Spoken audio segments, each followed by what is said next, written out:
Assalamualaikum warahmatullahi wabarakatuh. Saya Junima Susi, SSMU, dosen Universitas Islam Indragiri yang berprofes di Fakultas Keguruan dan Ilmu Pendidikan dengan NIDE 10050609001. Bidang keahlian saya, Bahasa dan Sastra Indonesia. Saya mengampu mata kuliah dengan sesuai bidang keahlian saya, yakni MKDU Bahasa Indonesia, dengan bobot 2 SKS. Mata kuliah ini wajib ditempuh oleh semua mahasiswa, baik dari semester 1, 2, maupun 3, karena mata kuliah ini merupakan mata kuliah dasar umum. Mata kuliah ini membahas tentang sistem gramatika dalam bahasa Indonesia, seperti ejaan, diksi, pembentukan kata, kalimat, paragraf, dan pengenalan teknik penulisan karya ilmiah berdasarkan teknik penulisan dengan pedoman ejaan bahasa Indonesia. Setelah mengikuti perkuliahan ini, mahasiswa diharapkan mampu menghargai kedudukan bahasa Indonesia sebagai pengetahuan umum, memahami konsep teoritis tentang tata bahasa dalam penulisan karya ilmiah, menerapkan teori-teori ketatabahasaan bahasa Indonesia dalam penulisan karya ilmiah. Metode pembelajaran yang digunakan dalam mata kuliah ini yaitu delivery interaktif assessment seperti ceramah, interactive learning, collaborative learning yang dilaksanakan dengan tatap muka secara interaktif dua arah. Adapun CPMK pada mata kuliah ini diharapkan mahasiswa mampu menerima dan memahami konsep tata bahasa Indonesia yang baik dan benar. Kemudian mahasiswa mampu menerapkan tata bahasa Indonesia dalam kepentingan penulisan karya ilmiah nantinya. Mampu menciptakan karya tulis berdasarkan pedoman umum ejaan bahasa Indonesia yang baik dan benar. Selanjutnya, kemampuan akhir dari tahapan belajar ini atau sub CPMK, yaitu sub CPMK 1 mahasiswa menyetujui ruang lingkup materi, strategi, dan evaluasi perkuliahan. Mahasiswa mampu menjelaskan sejarah perkembangan bahasa Indonesia. CPMK 2 mampu menerapkan tata bahasa Indonesia dalam penulisan karya ilmiah. Kemudian CPMK ketiga mampu menciptakan karya tulis berdasarkan pedoman umum ejaan bahasa Indonesia yang baik dan benar. Sub CPMK 4, mahasiswa mampu memahami ejaan bahasa Indonesia yang baik dan benar, yang meliputi pemakaian huruf, penulisan kata, pembentukan istilah, dan pemakaian tanda baca. Sub CPMK 5, mahasiswa mampu mengidentifikasi pembentukan kata bahasa Indonesia, yakni konsep teoritis tentang afiksasi, pembuatan kosakata baru, mengetahui perbedaan bentuk kata baku dan tidak baku. Sub CPMK ke-6 mampu memahami konsep teoritis tentang diksi, ketepatan dalam pemilihan kata, dan mengklasifikasikan kata dan gaya bahasa dalam bahasa Indonesia. Sub CPMK 7 mampu memahami tata kalimat bahasa Indonesia, yakni memahami pola dasar kalimat dalam bahasa Indonesia dan pengklasifikasian serta pengidentifikasian unsur-unsur kalimat. Sub CPMK ke-8 mampu menganalisa kalimat efektif dan menerapkan dalam analisis data pada teks media massa atau teks dalam media sosial. Sub CPMK 9, mahasiswa mampu memahami konsep paragraf dalam bahasa Indonesia yang meliputi langkah-langkah dalam membuat paragraf yang baik dan benar, kemudian memahami jenis-jenis paragraf dan fungsi paragraf berdasarkan teknik pengembangannya. Adapun asesmen pada mata kuliah bahasa Indonesia ini yang terdiri dari kehadiran dengan bobot 10%, tugas dengan bobot 25%, ujian tengah semester dengan bobot 30% dan ujian akhir semester dengan bobot 35%. Diharapkan pada pertemuan ke-9, mahasiswa mampu menguasai konsep dari tata bahasa Indonesia yang baik dan benar, mampu memahami konsep dasar kalimat, dan mampu memahami pola dasar pembentukan kalimat serta bagaimana mengidentifikasi unsur-unsur kalimat. Adapun pembelajaran pada pertemuan ke-9 ini terdiri dari 3 tahapan aktivitas. Yang pertama adalah pendahuluan, yang kedua penyajian, yang ketiga penutupan. Di dalam pendahuluan, menyapa mahasiswa dengan mengucapkan salam, kemudian mengajak mereka berdoa, selanjutnya melakukan presensi, selanjutnya memberi apersepsi dengan menanyakan apa itu kalimat, lalu memantau sejauh mana pengetahuan mereka saat ini tentang kalimat. Selanjutnya memotivasi dengan menyampaikan manfaat untuk mengikuti materi tersebut, lalu menyampaikan tujuan dan langkah-langkah pembelajaran saat itu. Pada kegiatan inti, saya sebagai dosen memaparkan konsep dasar materi, kemudian memberikan ilustrasi berupa contoh untuk diidentifikasi unsur dari pola kalimat tersebut.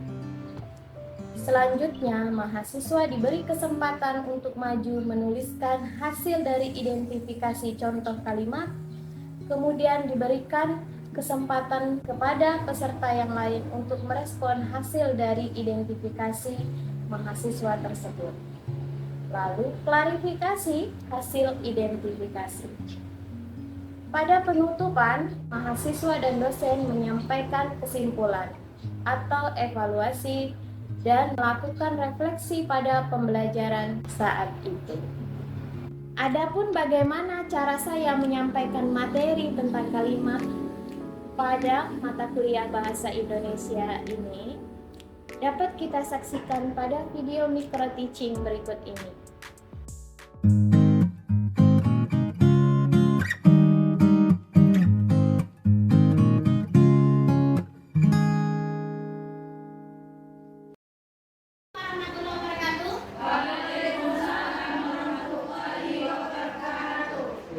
Selamat siang. Meminta untuk ketua kelasnya pimpin pembacaan doa seperti biasanya. Oke, sebelum kita mulai pelajaran, kita berdoa terlebih dahulu. Berdoa mulai. Doa selesai. Saya absen dulu. Dengan yang hadir hari ini kira-kira siapa aja gitu ya? Tapi kayaknya kok banyak kosong ya, banyak aja ya.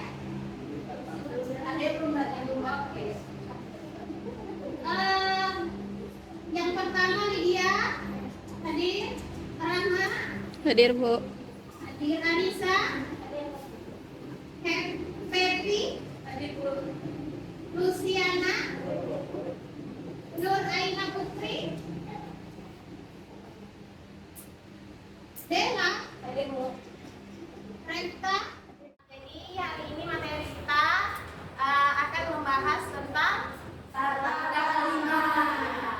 Tentang tata kalimat. Nah, kenapa kita perlu membahas tentang tata kalimat? Karena di dalam tata kalimat ini nanti kalian akan diberi materi tentang bagaimana cara memahami konsep-konsep dasar dari tata kalimat. Nah, dengan begitu capaian yang dapat kalian raih nantinya diharapkan kalian mampu memahami apa itu konsep dasar dari tata kalimat. Kemudian kalian juga nanti akan diberi skill bagaimana untuk mengidentifikasi unsur-unsur dari kalimat yang ada di dalam bahasa Indonesia. Lalu bagaimana kita mengenali sebuah pola di dalam bahasa Indonesia? Apakah hanya ada satu pola atau ada banyak pola ternyata dalam kaidah kebahasaan bahasa Indonesia? Jadi itu pentingnya kita untuk membahas materi hari ini agar memudahkan kita selanjutnya untuk mengidentifikasi kalimat efektif nantinya ya, yang mungkin lanjutan dari materi ini. Nah, jadi sebelum kita masuk ke materi tentang kalimat efektif, maka kita harus menguasai dulu konsep dari konsep-konsep dasar dari kata kalimat ini. Nah, jadi begitu ya. Saya mau nanya dulu nih, apa itu kalimat dela?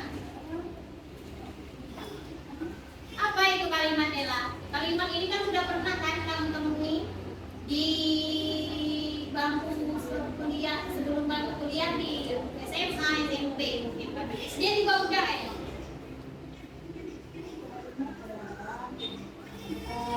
Kalimat adalah susunan kata yang memiliki makna. Susunan kata yang memiliki makna. Kalau kamu apa? Kalimat adalah rangkaian kata-kata yang membentuk pikiran atau gagasan yang lengkap.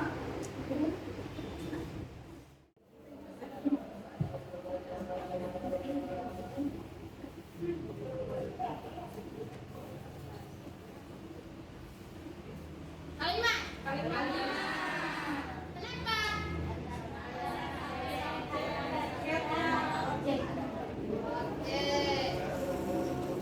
Mana subjeknya?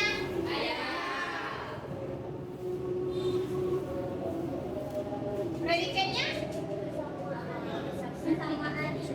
Sama adik.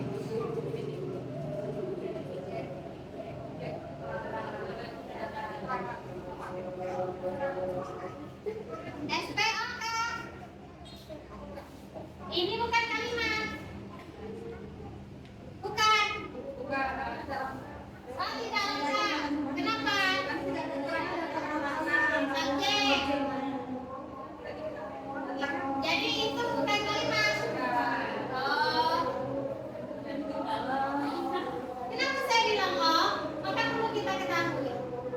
Kita harus tahu apa itu kalimat. Kalimat itu memiliki ciri ya, memiliki ciri dan memiliki syarat.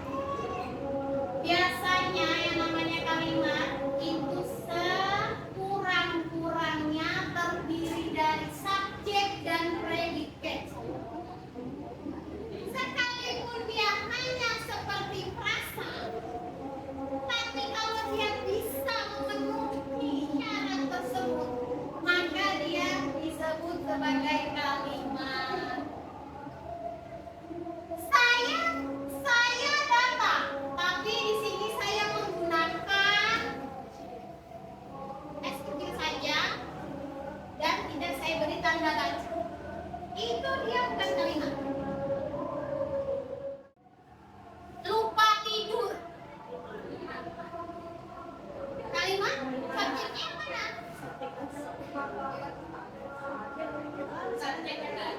Gak ada subjek, cuma ada predikat. Bukan kalimat. Sekalipun dia diawali huruf kapital, diakhiri dengan tanda baca.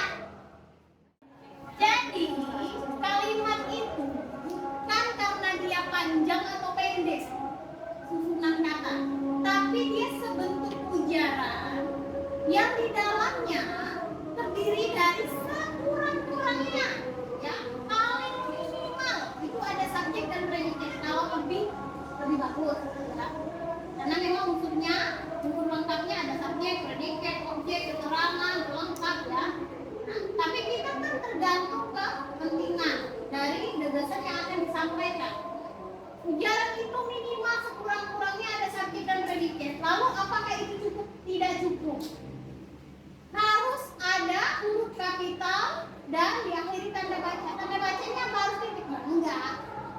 Tergantung. Itu kalimat apa?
dia mahasiswa. Jadi predikatnya atau udah mahasiswa kan predikat. Subjeknya ada di dia. Paham? Punya? Warnanya berusaha. Nah, berusaha itu kan berkelanjutan. Jadi predikat dua. Warnanya sebagai satu. Terus kalau predikat tiga apa? Kata sifat. Contohnya misal gedung munisi bisa kecil-kecil.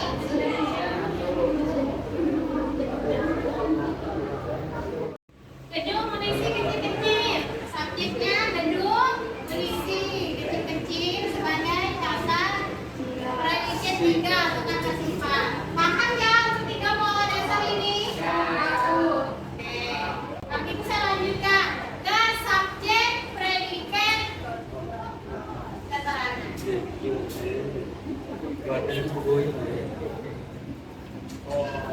Subjek predikat keterangan ini predikatnya menuntut kehadiran keterangan. Artinya bagaimana kita memiliki kemampuan untuk menggunakan predikat. Nah, kalau misalnya dia menggunakan predikat berasal, tentu harus ada keterangan ini. Paham? Nah, dia disebut dengan SDA.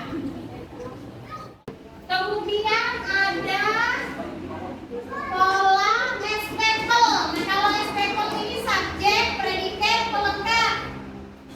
Artinya bagaimana predikatnya mampu menghadirkan pelengkap. Artinya kita harus pandai-pandai nih mencari atau menemukan predikat yang ini berarti setelah ini pelengkap. Contoh, penilaian ini berdasarkan kompetensi mahasiswa.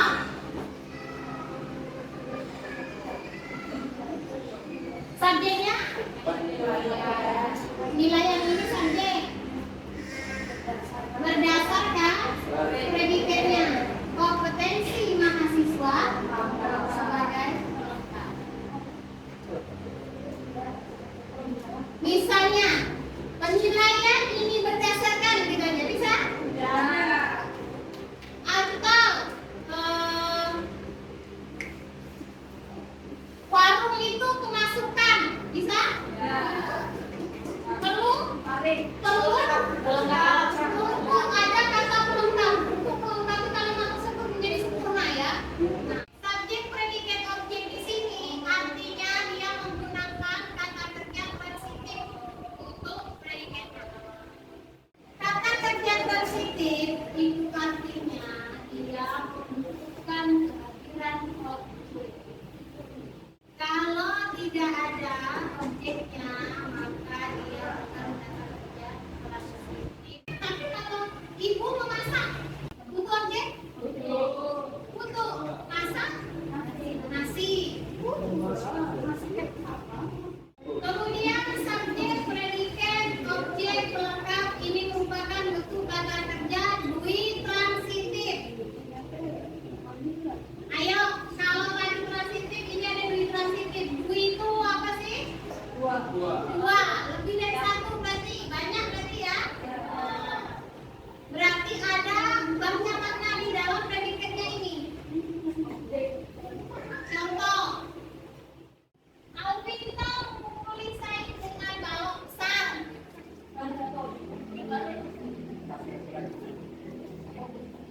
Subjeknya yang mana? Predikatnya? Objeknya? Pelengkap? Memukuli ini kata dasarnya apa? Terus diturunkan jadi?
terkait dengan kata dwi transitif tadi Bu. Oke.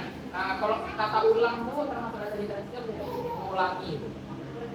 Mengulangi. Mengulangi berarti dilakukan berulang-ulang. Kalau ulang Tapi kalau mengulang sekali, ulang sekali.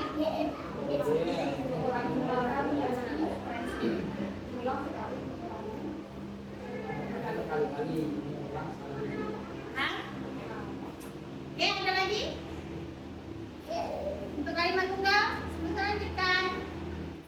Saya beri kesempatan untuk beberapa orang, 3 orang saja, untuk bisa memberikan ide, contoh terbaru yang belum pernah kita coba Bapak Ibu di sini tadi, untuk pola SPK, SPPL, dan SP2. Ya, siapa? Mau coba? Alvinto, SPK silakan. SP2 silakan.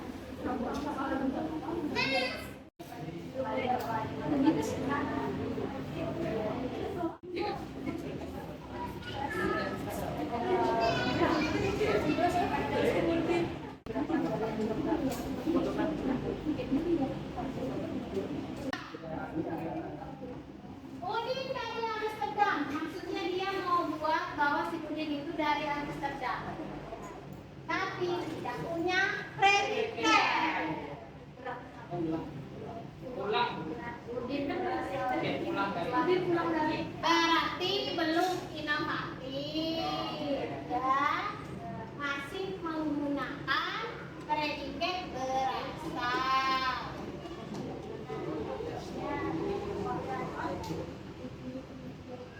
Apa lagi kira-kira selain dari berasal, terbuat, apa lagi?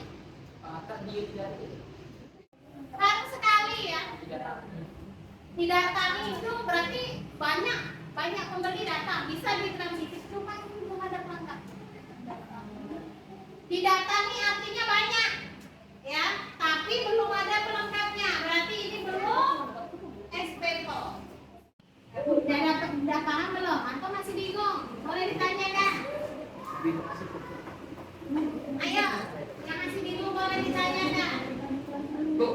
Untuk cara mudah membedakan kali kata di transitifan. Bagaimana kalau dia memiliki makna banyak, lebih dari satu? Artinya bukan makna yang ambigu atau makna ganda, bukan ya. Didatangi, ini berarti kan tidak datang banyak. Kalau mendatangi juga berdatangan banyak juga. Pembeli berdatangan ke pasar. Kalau ke pasar jadinya ke sarana. Pembeli berdatangan untuk membeli baju. Coba dipahami? Oke, baik, kalau begitu kita masuk ke refleksi. Jadi hari ini tadi kita sudah mempelajari dan mengulas materi tentang apa itu kalimat.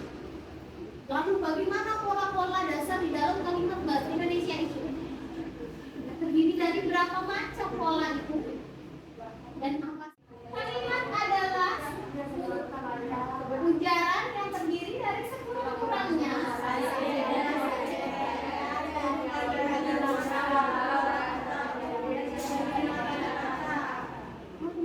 pola dasar kalimat tunggal itu terdiri dari berapa macam? Pertama apa?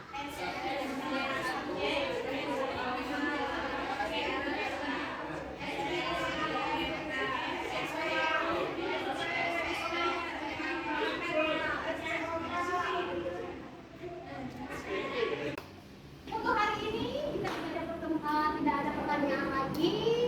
Ada pendalaman materi yang bisa kalian lakukan di rumah dengan cara membuat tugas. Seperti di videonya apa? Kita punya 8 pola dasar, kemudian 3 kalimat lagi. Masing-masing itu silahkan dibuat contoh yang berbeda secara inovatif yang kita belum kita buat di kelas ini. Karena contoh itu hanya sebagai referensi ya, yang bisa kita kembangkan lagi menjadi ide dan inovasi terbaru dari hasil dari karya yang akan kita buat.